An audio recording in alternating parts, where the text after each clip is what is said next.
Olá, internautas, muito bom dia. Esse é o programa Momento Econômico, um patrocínio da ANEFAC, Associação Nacional dos Executivos de Finanças, Administração e Contabilidade. Hoje estamos aqui para falar de economia brasileira, economia internacional, com Andrew Storfer, ele que é diretor de economia da ANEFAC. Mas antes, vamos à agenda econômica desta semana. O índice Bovespa fechou na sexta-feira com 53.451 pontos, na semana uma alta de 2,30%. O dólar fechou na quinta-feira a 2,3216, na semana um aumento, uma valorização pequena de 0,13%. Essa semana vai sair o IPCA 15.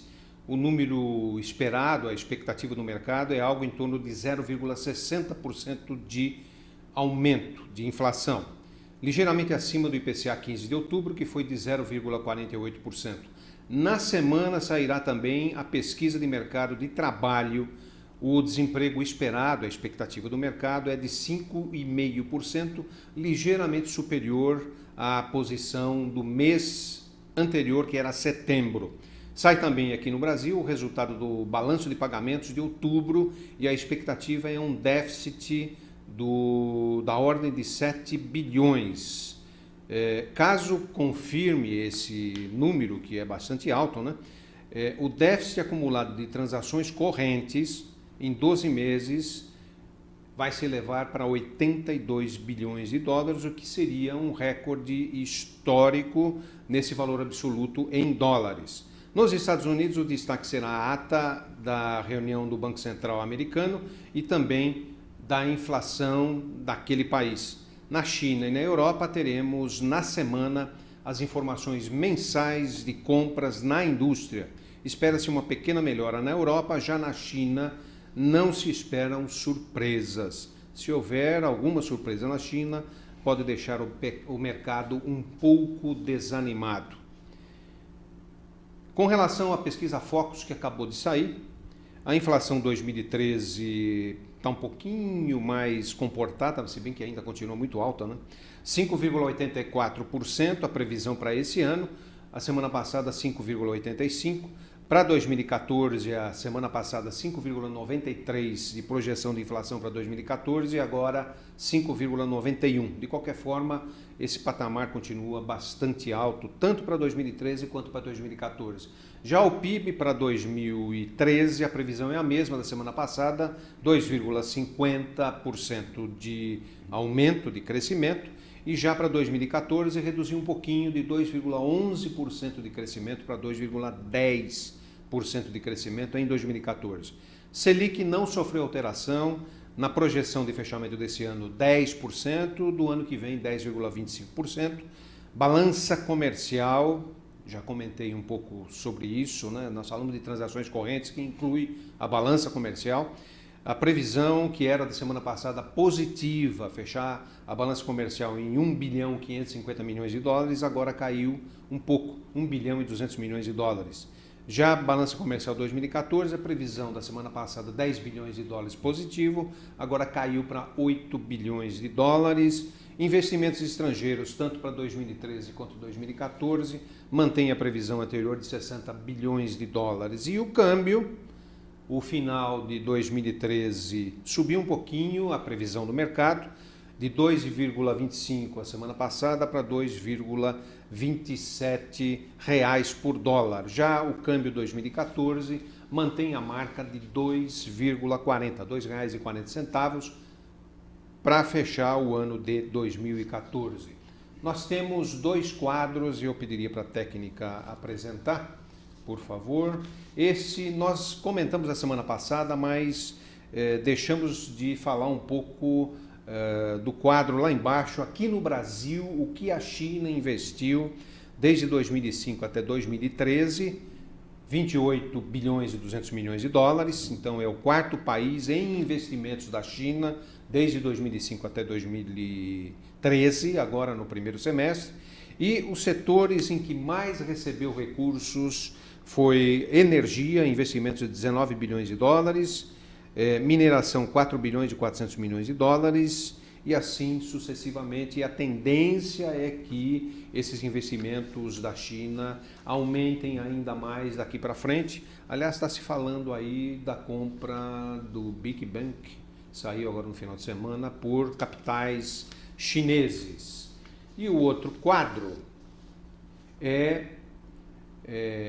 esse quadro é a queda na renda per capita em percentual, caso haja o acordo Estados Unidos e União Europeia a partir, provavelmente, do final de 2014. Se isso acontecer, nós vamos perder capacidade de exportação. Isso resulta numa queda no nosso PIB per capita de 2,1%. Isso, e se firmar, né, o acordo dos Estados Unidos e Europa, então competitividade na exportação a gente vai perder sim, e a gente precisaria contrapor a essa medida, provavelmente fazendo acordos com outros países, mas aí tem o Mercosul que atrapalha. Muito bem, nós hoje estamos conversando com o Andrew Frank Stauffer. Ele é engenheiro civil, bacharel em administração de empresas, pós-graduação em economia brasileira, com especialização em economia aplicada à administração empresarial e MBA pela Brazilian Business School, Universidade de Richmond. Sócio da Interacta Participações, holding com investimentos em energia, empresas de consultoria e em private equity, e é CEO da América Energia S.A., empresa atuante em geração e comercialização de energia. Especialista em assuntos econômicos e de investimentos. Integra a diretoria de economia da Nefac, tendo sido seu presidente, e atualmente é membro do conselho de administração. André, muito bom dia. Bom dia. Aquele quadro lá que, se os Estados Unidos fizer o acordo com a União Europeia, preocupa? Preocupa a posição brasileira em termos de acordos internacionais, né? O Brasil tem feito escolhas por parceiros que são, por sua origem, bastante complicados. Nós estamos presos ao Mercosul. O Mercosul não evolui, né? Não chega nem a ser uma união aduaneira, quanto mais uma zona de livre comércio. Então, presos aí a Argentina, principalmente, que é um parceiro que trava muito as negociações, e deixando de lado negociações que poderiam ser mais lucrativas para o Brasil, mais promissoras, mais interessantes para o nosso desenvolvimento, que são parceiros como Estados Unidos, Canadá, a União Europeia e outros internacionais, que nós não podemos fazer, a não ser que o Mercosul também esteja junto e avalize essas negociações. Quer dizer, o Mercosul, então, funciona como uma espécie de trava à possibilidade de desenvolvimento mais acelerado da nossa exportação brasileira, provavelmente. É um dos aspectos, né? A exportação brasileira tem outros aspectos de competitividade, que a gente provavelmente vai falar um pouquinho, né? Da burocracia, todas as travas internas, né? Mas é uma escolha que o país fez, se mantém preso a ela e que dificulta bastante. André, nós estamos chegando ao final de 2013. Qual é o cenário da economia brasileira nesse momento e perspectivas para 2014? Bom, 2013 termina de uma forma que eu diria triste, né? A constatação de que pelo terceiro ano seguido há uma frustração de todas as expectativas. Nós sempre começamos o ano achando que vamos ter um ano melhor, né? É aquela teoria de que não, o que passou, passou e agora vai. Então nós começamos com uma expectativa de um crescimento do PIB melhor, maior, pelo menos satisfatório, que a inflação vai ser contida ou vai ser reduzida, que os gastos públicos vão ser melhor equacionados, e ao longo do ano a gente vai se desiludindo e a realidade vai se impondo, e é assim que a gente termina 2013, né, com um crescimento de PIB ruim, muito menor do que se imaginava no final do ano passado, no começo ou meados desse ano, com uma inflação muito resistente, por volta de 6% ao ano, e o gasto público muito alto, impedindo que não só o governo invista, porque não sobra dinheiro para nada, mas também drenando recursos da sociedade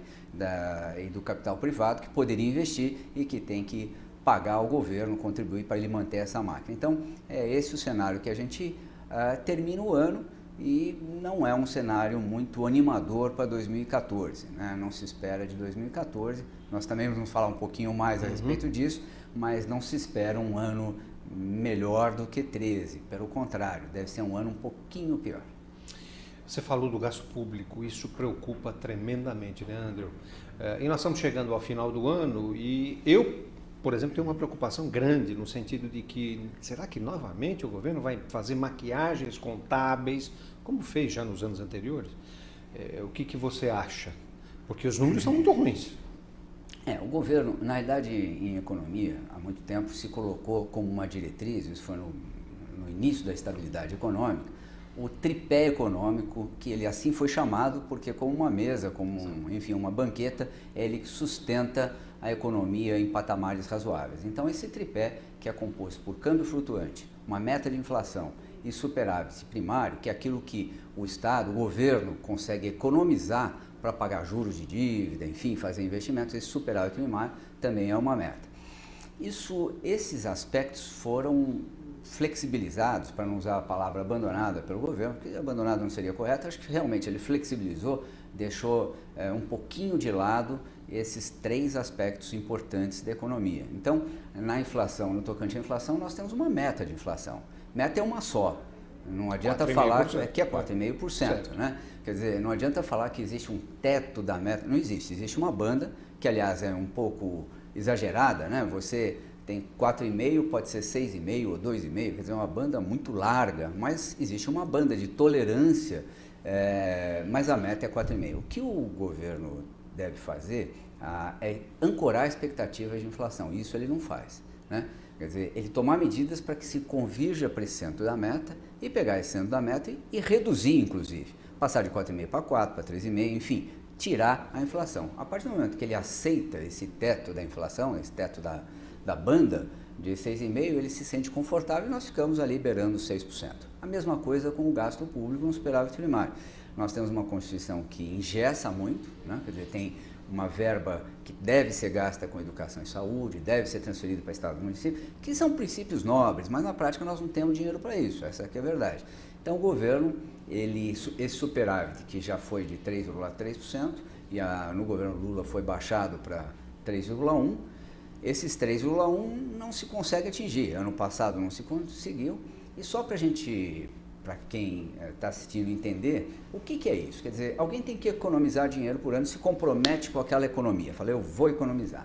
Quando chega no final do ano, ou perto disso, percebe que não vai conseguir e faz essas maquiagens, né? Então antecipa dividendos, são receitas que recebe de estatais e de bancos estatais, faz manobras, como houve no ano passado, as importações de petróleo da Petrobras, no final do ano passado, de gasolina, melhor dizendo, de combustíveis, foi jogada para ser contabilizada esse ano, porque senão a gente não atingiria aquele mínimo. Faz outras maquiagens. Esse ano, além dessas maquiagens que o governo se acostumou a fazer, nós temos também receitas eventuais, como por exemplo aquele bônus do leilão do Campo de Libra, que são 15 bilhões, tem programas de refis na Receita que fala, olha, se alguém pagar o que deve, paga já, eu dispenso multa, juros, enfim, faço algumas reduções. Então, procura algumas receitas eventuais para se atingir aquele superávit primário. Acontece que esse superávit, que esse ano deve gerar em torno de 2%, não vai se atingir os 3,1%, alguém poderia perguntar, mas como? Não está compromissado? Sim, mas tem uma válvula de escape que é tirar os investimentos do PAC, que não andam, enfim, mas contabilmente se tira e poderia chegar em torno de 2%. E se a gente considerar que é um aspecto que pouco se fala, o subsídio ao BNDES, que virou um pouco uma conta movimento do Banco do Brasil, quer dizer, o Tesouro repassa recursos, o BNDES empresta para as empresas. Existe um juro subsidiado. Quem paga esse subsídio é o Tesouro, somos todos nós. E esse subsídio tem uma estimativa que diz que é em torno de 1,5% a 2% do PIB por ano de subsídio nesses juros que são repassados pelos bilhões do BNDES. Então, se a gente tirar esse subsídio, inclusive, dessa conta e jogar isso como uma despesa, o superávit primário é quase zero. Quer dizer, não se economiza absolutamente nada para um país que não tem recurso e tem contas para pagar e tem dívidas com o banco e ficam juros correndo. É mais ou menos essa situação que é bastante lamentável.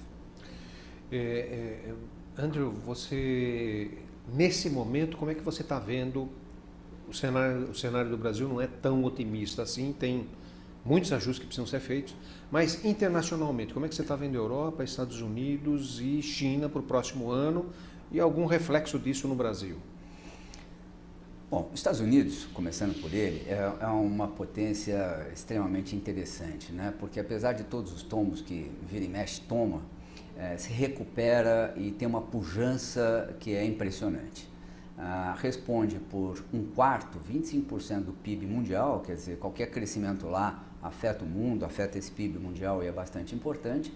E ele fez a lição de casa, os Estados Unidos estão se recuperando, talvez um pouco mais rápido do que alguns imaginavam, talvez um pouco mais lentamente do que seria necessário para tirar esses incentivos, iniciar o tapering, né? Essa remoção dos incentivos de dinheiro, mas deve ter um crescimento interessante para o ano que vem, que isso vai fazer com que no final do ano que vem se comece a ter outras perspectivas para 2015. Ao longo de 2014 ele deve já tirar um pouquinho dos incentivos monetários e que tem um crescimento expressivo. A Europa também melhora até relativamente bem, porque não só a Alemanha e França, mas a Itália começa a sair de uma recessão, outros países começam a reagir, Portugal, Irlanda e Espanha têm um futuro um pouco mais promissor do que tinham antes, então a Europa também reage um pouco. O Japão patina, faz anos que ele patina e continua nessa situação muito difícil para o Japão, mas a China, apesar da sua desaceleração, ela ainda cresce significativamente. Você crescer não 7,8%, mas 7,6% ou 7,2% ao ano, ainda é um crescimento expressivo para uma economia que chega perto aí dos 20% do PIB mundial, quer dizer, é bastante expressivo. Quer dizer, o mundo todo inicia um processo de acomodação, alguns, como é o caso da China, crescendo um pouco menos, mas ainda de forma significativa, e Estados Unidos e Europa se recuperando. Esse é o cenário que a gente vai ver ao longo de 2014. Quer dizer, se o Brasil, como você estava comentando, André, se abrir um pouco mais, abandonar, digamos assim, o Mercosul, que é uma questão política, né? Nós temos chance de também pegar essa retomada, digamos, do mundo. O Brasil tem um fluxo de comércio exterior não tão grande quanto outros países, né? Quer dizer, importações e exportações, esse é o fluxo de comércio, você soma as duas coisas, respondem por mais ou menos 21% do PIB. Não é algo tão expressivo assim. Então o Brasil não tem essa abertura toda em termos de comércio exterior, o que faz com que também seja menos afetado por todas essas turbulências, que é o que aconteceu em 2009, ele não é tão aberto assim em termos de comércio para ser tão afetado. É afetado, claro, mas não de forma tão intensa. Mas você aumentar esse fluxo depende, principalmente de exportações, que é o que interessa, você depende muito de ser competitivo nos produtos que você pode exportar. Senão, fica restrito a exportar commodities, né? Exportar algo, matérias-primas, que aí não tem tanto o que fazer, o mundo precisa disso. André, se você olha estimativas recentes da semana passada do FMI de crescimento, 2013 e 2014, com relação aos BRICS, o Brasil, segundo o FMI, é o que está crescendo menos esse ano e também o próximo ano em relação à China, inclusive Rússia e Índia, principalmente. Isso é reflexo da política brasileira, da forma de conduzir a política brasileira econômica?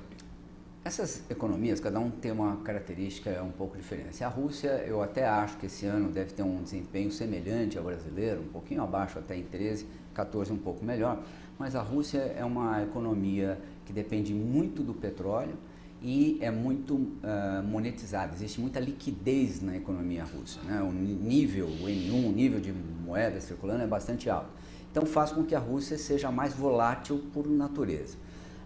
Agora, o Brasil, que tinha uma série de condições, eu falo tinha com um certo pesar, porque perdeu aquela chance de estar um pouco no pelotão de frente, de crescer mais, de evoluir como país, enfim, perdeu essa chance e, na realidade, acabou tendo um desempenho um pouco pior, né, do que a gente poderia imaginar.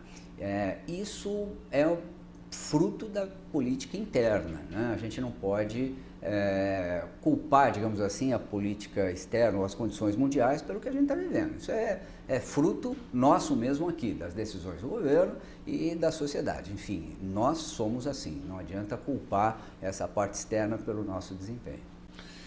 Andrew, eu acabei de ler no início do programa, a previsão do mercado é um crescimento para 2013 de 2,5% e 2014 de 2,1%, que são muito baixos.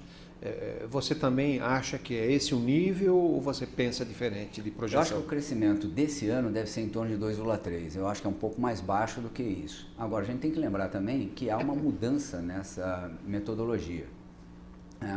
Se partiu para uma mudança de incluir, o IBGE está fazendo uma nova revisão estatística aí para incluir serviços, o que eu acho temerário, porque apesar de tecnicamente ser justificável, medir o crescimento de serviço é mais difícil e realmente melhoras são sempre bem-vindas, mas o momento de baixa credibilidade, de intervencionismo no governo não favorece a mudanças, parece que está ajustando uma nova régua para medir um pouquinho o PIB. Então, dependendo dos ajustes, pode ser que chegue a 2,5%, mas na realidade eu acredito que seja 2,3% e para o ano que vem 2,1% ou até 2%, eu acho que é uma possibilidade. Andrew, eu preciso pedir licença a você, aos internautas, nós vamos a um rápido intervalo e já voltamos.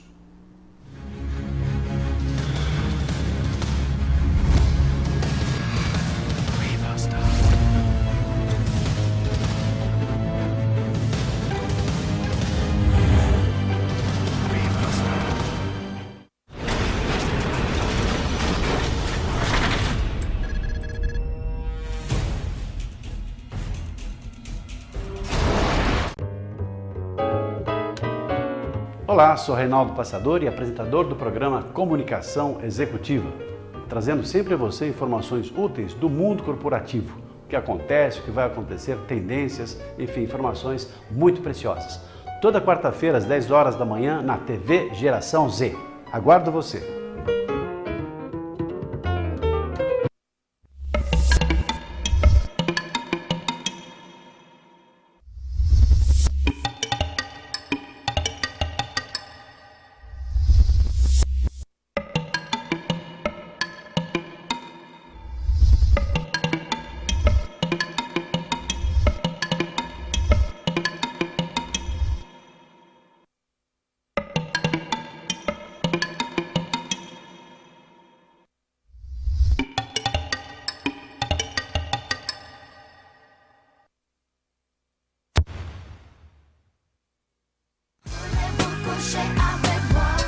Olá, eu sou Cíntia Santos, estou aqui na TV Geração Z e quero convidar vocês para o meu programa Sucesso em Foco, que será sucesso. Vem pra cá!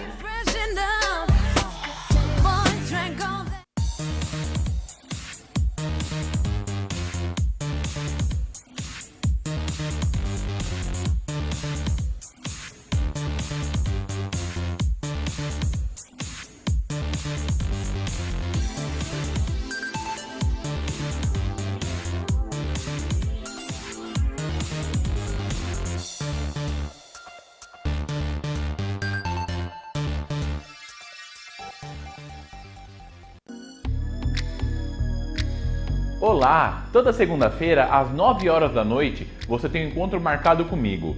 Meu nome é Cristiano dos Santos e apresento o programa Estética na TV. Assuntos relevantes ao mercado de estética, para você que é profissional e também para você que consome serviços de estética, aqui na TV Geração Z.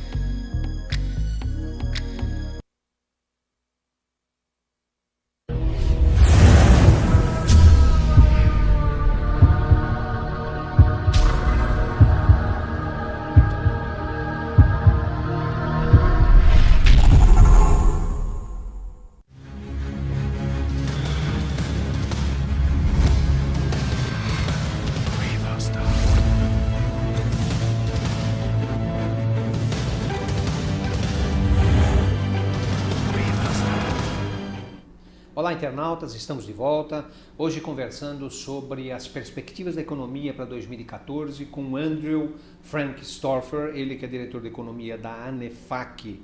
Nós temos perguntas gravadas de internautas, podemos colocar no ar? Eleições e Copa do Mundo em 2014, o que esperar? Qual a influência da política de hoje para futuras gerações? Então, Andrew, a pergunta da Fernanda. Eleições e Copa do Mundo em 2014, o que esperar? Bom, Vamos começar com a Copa do Mundo, que eu acho que é um pouco mais fácil. Que, na minha opinião, foi uma grande ilusão, né? Isso de atrair uma Copa do Mundo e que isso seria bom para o país, isso, na minha opinião, é completamente errado, né? Eu não vejo, assim, grande coisa como benefício de uma Copa do Mundo. Turistas no exterior, pouco se fala, né? Na Copa da África tiveram pouco mais de 350 mil turistas do exterior.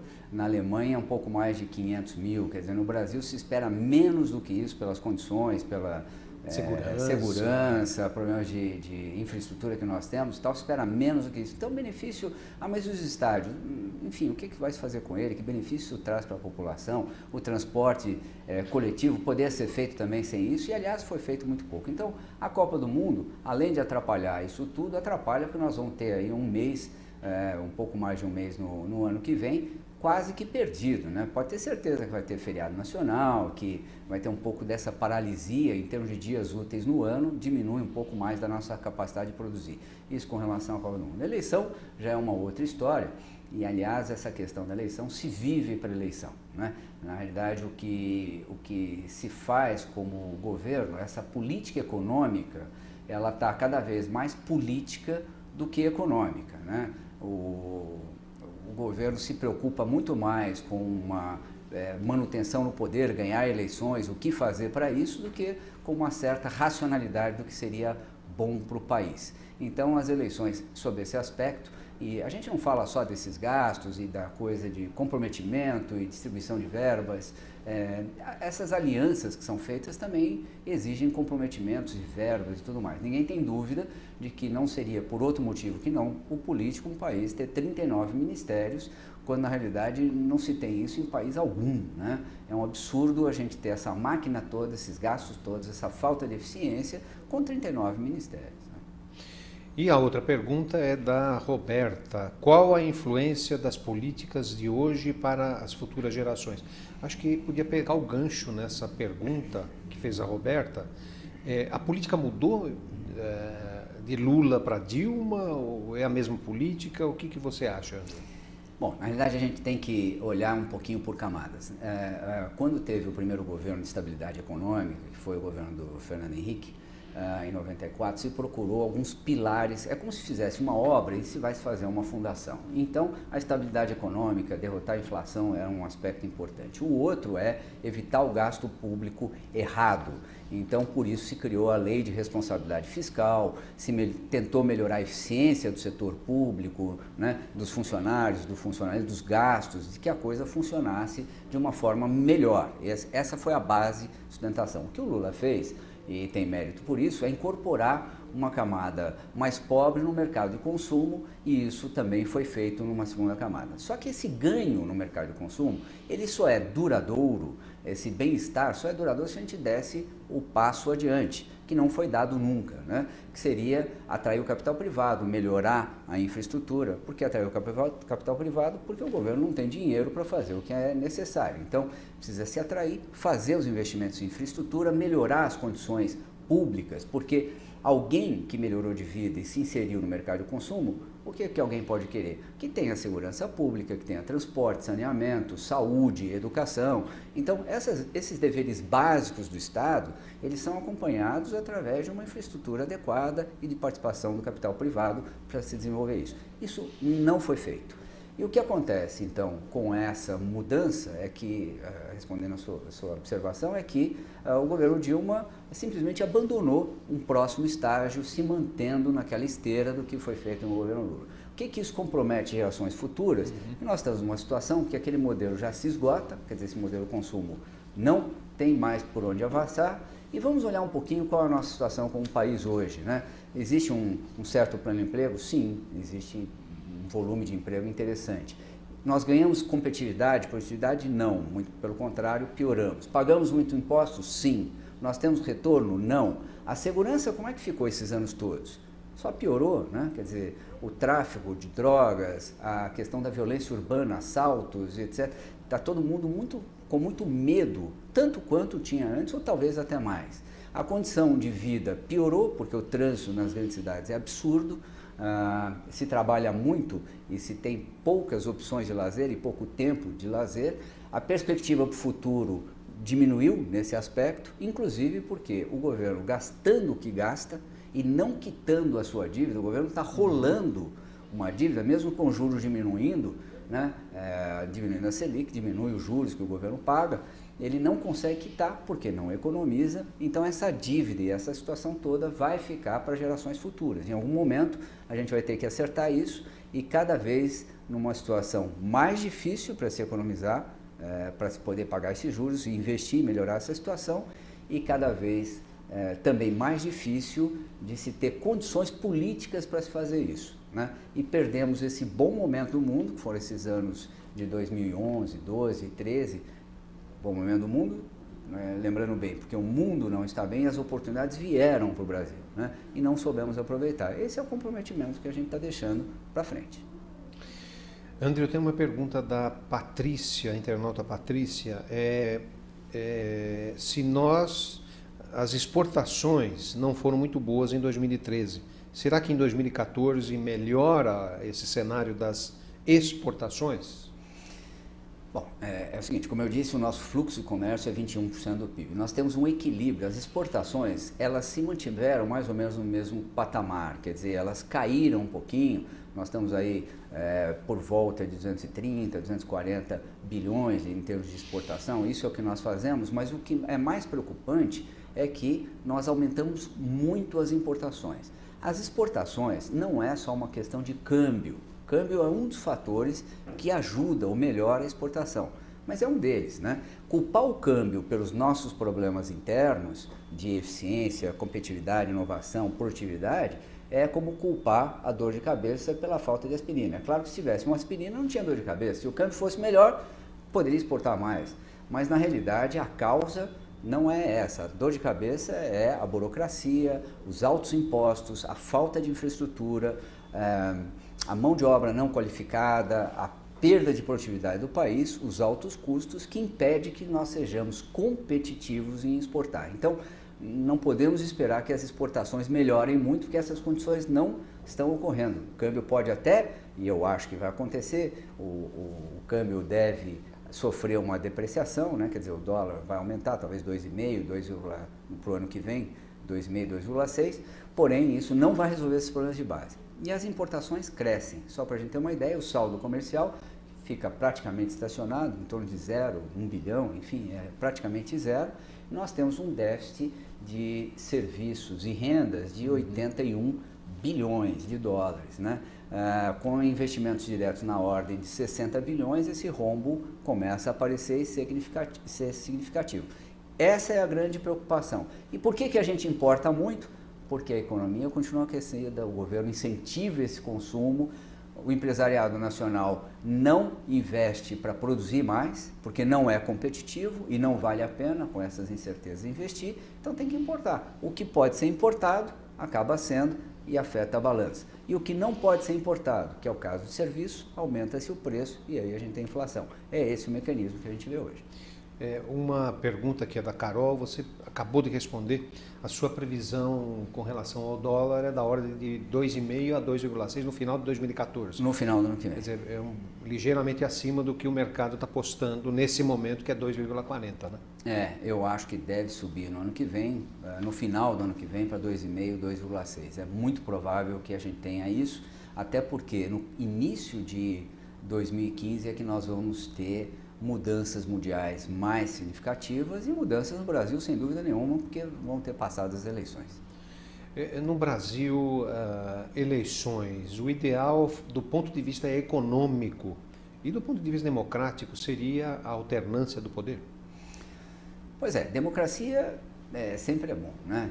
Não tenha dúvida nenhuma. E o que a gente vê é que existe uma vontade de permanecer no poder, que acho que é até natural de todo partido político, enfim, mas isso usando todos os instrumentos possíveis, sacrificando o depois de amanhã pelo amanhã possível, né? Por isso que a alternância é boa, porque você consegue, depois de alguns períodos, introduzir novas visões, novas perspectivas, movimentar. Competição sempre é bom, é isso que faz a eficiência acontecer. Na política não é diferente, né? Agora, o que nós vemos é esse governo preocupado com essas eleições. Tudo está sendo feito por causa das eleições. Por isso que essas medidas todas que a gente falou, e nós não falamos como é que se melhora um país, né? Que eu acho que é um aspecto interessante. Como é que se melhora um país? Em primeiro lugar, não existe dinheiro para investir pelo Estado. Então, ele tem que contar com capital privado. Esse governo atual, ele é muito intervencionista. Ele arbitra lucro, ele acha que alguém deve ter um lucro X, então nas concessões que ele leiloa, em tudo que ele faz, ele quer determinar o lucro ou ele quer ser sócio. Então, qual é o problema do capital privado? Quem sabe qual é o lucro adequado é o capital privado. Ele pode falar o seguinte, então eu não invisto, que é o que tem acontecido. Nessas condições eu não invisto. E ser sócio do governo, através de uma das suas empresas, também ninguém quer, porque o governo é ineficiente. Ninguém quer ser sócio de alguém que faz uma gestão ruim, que desperdiça recursos, que fica sujeito a interferências políticas, e por isso que existe esse travamento na economia, no investimento capital privado. Então, acho que o primeiro passo seria destravar isso, ser mais amigável do capital. É isso que a gente vê, por exemplo, na Europa, nos Estados Unidos e na China. A China, que é um país comunista, por incrível que pareça, muda um pouco o seu direcionamento a partir da semana passada, dizendo nós vamos ser mais amigáveis e precisamos mais da economia de mercado. No outro extremo, nós temos a Venezuela, que você tem um presidente que antecipou o Natal, né? Quer dizer, Jesus Cristo já não nasceu mais 25 de dezembro, nós vamos comemorar o Natal em novembro, né? E determinou que o lucro era abusivo, mandou haver uma invasão militar das lojas Daco, é uma das redes nacionais. É como se pegasse aqui no Brasil o Pão de Açúcar, o Carrefour Extra, enfim, qualquer supermercado, e invadisse dizendo o seguinte, olha, o lucro está muito alto, vamos baixar os preços, por decreto. Então, a Venezuela, esse extremo absurdo, chega a ser até ridículo quando a gente conta esse tipo de coisa, e aí você vê a China movimentando e tal. Quem está dando certo, basta observar e ver se... a situação do povo. A situação de um e de outro. Quem conhece sabe como é, né? Então, nós temos de um lado essas ditaduras, né? E ditadura não é só de direita ou ditadura militar, existe ditadura de esquerda ou do proletariado, são ditaduras. Então, você tem Venezuela, Cuba, a ditadura mais antiga do mundo hoje é Cuba, né? Então, e a gente vê um governo que oscila um pouquinho entre querer alguma coisa mais desenvolvimentista, mas também um pouco pesando essas amizades ou essas questões bolivarianas como algo de interesse.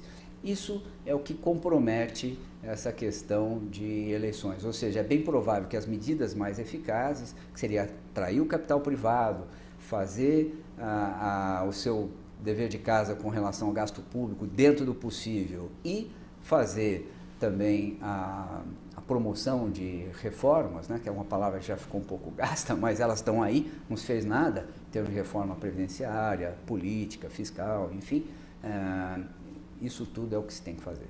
E por isso tudo, você disse muito bem, né, André? O ânimo, nós temos só solução com capital de fora, nós não temos o suficiente, como você mesmo muito bem comentou. Mas o que a gente sente é que o ânimo do investidor, local e lá de fora também, continua péssimo, em função de tudo que você claramente e de forma muito precisa comentou sobre o governo brasileiro, né? Ele continua desestimulando qualquer investimento e a gente vai continuar mais no caminho dos bolivarianos e atrasando cada vez mais, né, o nosso crescimento, é o que parece que está acontecendo, né? Eu espero que não, né? Existem opções, eu espero que se enxergue aí um caminho melhor e que se mude isso. Agora, é inegável que a gente também tem que ponderar que dentro desses caminhos escolhidos, né, nós tivemos caminhos errados esse período todo. O que o mundo percebe, e percebe isso claramente, é o seguinte: quando teve a crise de 2008, essa crise foi forte. Em 2009, nós usamos o paraquedas. Isso é importante, você ter um paraquedas num avião e falar que isso vai funcionar é uma coisa, você usar e falar viu que funcionou é outra. Então, em 2009, nós mostramos para o mundo que a gente tinha reservas internacionais, uma economia mais sólida, menos sujeita a essas flutuações todas. Provamos isso em 2009 e daí que veio aquele crédito, aquela vontade mundial de apostar no Brasil. Só que nós jogamos isso fora, 2010, 11, 12. 2013, nós não mostramos essa evolução e é por isso que o mundo enxerga de uma outra forma. Quando a gente fala o mundo, não são só investidores, as próprias agências de rating. A Standard & Poor's, em junho deste ano, rebaixou o Brasil, né? O que tinha aumentado antes, começou uma escalada ou desescalada de redução do rating do Brasil e disse claramente os motivos. É que o governo gasta muito, gasta mal, é ruim de gestão, afasta o capital privado e por isso a gente acha que ele está mais sujeito a poder eventualmente não cumprir seus compromissos. Ainda está em grau de investimento, mesmo que ache um outro rebaixamento que não é rápido, isso demoraria mais 1 ano ou 2 para ser feito, a menos que surja algo excepcional. Mesmo assim, rebaixando mais uma vez, ainda não perde o grau de investimento, mas já fica na beirada de poder ter um colapso. Apesar desse ambiente todo do Brasil, você ainda vê perspectivas futuras? Tem alternativas? Eu acho que nós jogamos chances fora, né? Isso não adianta dizer que aquela chance ainda permanece. Não permanece. O que o Brasil teve de oportunidade em 2009, 10, 11, de fazer, e 12, de ter uma posição melhor na economia mundial, de nós termos um padrão melhor de vida hoje, não só hoje, mas amanhã, depois de amanhã e tal, essa oportunidade foi jogada fora. Agora, sempre se pode criar novas oportunidades. Se o país tomar um outro rumo, se ele for mais amigo do capital privado, se ele for menos intervencionista, se ele for por uma linha um pouco mais de cooperação com o capital privado e atacar os problemas de base que o país tem, tiver essa coragem, eu acho que nós temos a oportunidade de gerar novas chances e aí aproveitá-las se nós soubermos aproveitar. Com relação aos juros, a Selic, você acompanha o raciocínio do mercado de 10% para esse ano, 10,25% ano que vem, ou você tem uma visão diferente? A gente tem que lembrar o seguinte, Selic, juro básico, é instrumento de política monetária. O juro básico não é a finalidade em si mesmo. Nós passamos um período aí no ano passado em que esse governo achou que por decreto poderia baixar a Selic até abaixo de 8% ao ano com uma inflação beirando 6%. Ou seja, um juro real de 1,5%, 1,75%, 2% ao ano. Não condiz com a realidade brasileira e com as necessidades, não só em termos de credibilidade na política monetária, mas também de conter a inflação. Então, esse juro real deve se situar na faixa de 4% no mínimo. É a expectativa desse patamar e estabilizar a economia dentro de um patamar de juro real de 4%. Se a gente tem uma inflação que deve ficar em torno de 6, 5,8, não importa, 5,9, 6. Esse ano, o ano que vem, e a perspectiva 2015 talvez seja não muito abaixo disso, então se a gente somar esses 4%, a taxa de juros deve ficar em torno de 10%. Aí pouco importa se é 10,25, enfim, 9,99, aí já não importa. Importa que 10 é um patamar que deve se estabilizar. Por isso que deve escalar para 10%, mas não deve passar muito disso nos próximos períodos. Então, a inflação, pelo seu comentário, continua alta até 2015. Como é que fica a gestão do preço do combustível que está prejudicando tanto a Petrobras que não tem recursos? Tem que aumentar. Esse é um intervencionismo do governo, que acha que pode dominar essas variáveis econômicas a seu bel prazer, né? Quer dizer, ele faz essa gestão microeconômica, inclusive, ou seja, combustível afeta a inflação, então a gente tira esse reajuste de combustível que a inflação vai ficar dentro daquela banda, né? Para a gente não ter grandes alardes e deixa correr solto. Aumento de transporte urbano vai afetar a inflação? Então, a gente fala com as principais prefeituras para não aumentar o preço do transporte público, foi o que aconteceu esse ano. E assim por diante. Energia elétrica, vai lá, intervém, põe por decreto que vai reduzir e vamos tentar conter. Então, todos esses preços administrados, o governo está tentando segurar na marra. Acontece que a Petrobras sofre. A gente tem que lembrar que a Petrobras, apesar de ser uma estatal, ela tem ações na Bolsa, ela é pública, tem fundo de investimento. Esses investimentos, e aliás é bom a gente dizer, o capital privado são todos nós. Aquela ideia de um banqueiro do século XIX que tem dinheiro e faz os seus investimentos e tem aquele lucro e tal, isso não existe mais. Quem coloca dinheiro em qualquer coisa, em qualquer fundo de investimento, ou compra ações, enfim, ou um fundo DI, um fundo de renda fixa, está fazendo um investimento e são trabalhadores. Esse pessoal quer a remuneração pelo seu dinheiro. Então essas interferências, como é o caso da Petrobras, pergunta para quem comprou a ação da Petrobras com dinheiro do fundo de garantia, ou quem comprou, reuniu um pouco de dinheiro, acreditou na Petrobras, você está feliz com essa intervenção do governo. O governo percebeu isso, já está no limite, a Petrobras está no limite do seu endividamento, tem resultados bastante ruins e agora tem uma política de gatilhos de aumento de combustível tentando tirar aquela imagem de intervenção, tentando trazer um pouquinho de credibilidade para o processo. Fala-se muito em bolha no setor imobiliário brasileiro. Você acredita nisso, André? Bom, em primeiro lugar, precisamos entender o que é bolha. Bolha, seja ela de tulipas, imobiliária, seja do que for, bolha é o fato de que os preços aumentam sem explicação lógica. Eles aumentam porque simplesmente existe uma demanda, e só isso, uma demanda por aqueles bens maior do que a oferta. Aí os preços vão subindo.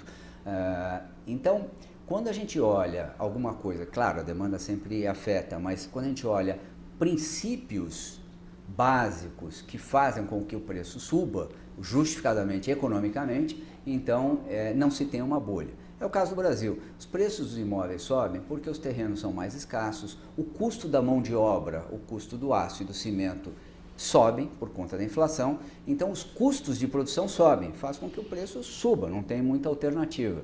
Claro que a demanda também afeta, mas existe uma razão econômica para aumentar, então não se tem uma bolha, né? E depois, os artifícios que foram usados mundo afora, na Espanha, no Japão e nos Estados Unidos, principalmente em 2008, aqueles artifícios de se envelopar determinadas dívidas, colocar isso através de um outro veículo que dilui em outros e se vende crescendo de uma forma especulativa, que são os derivativos, aqui não há. Se sabe muito bem quem é o devedor e a capacidade de pagamento, e os preços dos imóveis não têm, como eu falei, pelas razões econômicas, também muita margem para descer. Então, bolha não existe. Pode ter uma desaceleração, uma acomodação, uma estabilização de preço talvez, mas não existe bolha, tecnicamente falando. André, nós estamos chegando ao final do programa. Que recomendações você daria para os empresários, os grandes, os médios e os pequenos, para os próximos meses, para 2014? 2014 está praticamente dado, né? Em termos de empresariado, todos vão seguir numa política de curto prazo, infelizmente. O que a gente ganhou com a estabilidade econômica e com todas aquelas racionalidades da lei de responsabilidade fiscal, que, diga-se de passagem, começaram a flexibilizar quando mudaram essa forma de estados e municípios poderem, inclusive retroativamente, renegociar suas dívidas. Isso joga no lixo essa lei. Então, aquilo tudo que se existia como sustentação fazia com que o empresariado pudesse planejar 5, 10 anos para frente, coisa que não havia nos anos 60, nos anos 70 e nos anos 80, quer dizer, se planejar 10 anos para frente. Só que agora, em tempos recentes, com tudo isso que acontece na economia, o empresariado passou a ter um horizonte mais curto de visão, seja ele pequeno, médio ou grande. Então, quando ele olha para 2014, ele provavelmente, e talvez até sabiamente, olha até com um horizonte um pouco mais curto. O que eu faço para passar esse ano de 2014? Mas dali a 2, 3 ou 5 anos. Não sei o que vai acontecer. Evidentemente que existem os investimentos que têm um retorno mais longo, que esses seguem, são as empresas, principalmente de infraestrutura, que estão sofrendo muito aí, mas aí são retornos mais longos, tem que chegar um pouco mais para frente. Mas em geral, daquele empresariado pequeno ou médio, enfim, a gente olha que tem um horizonte mais curto e está sendo um pouco mais seguro no que está fazendo para não comprometer seus resultados e não comprometer os ganhos que tiveram nesses últimos anos.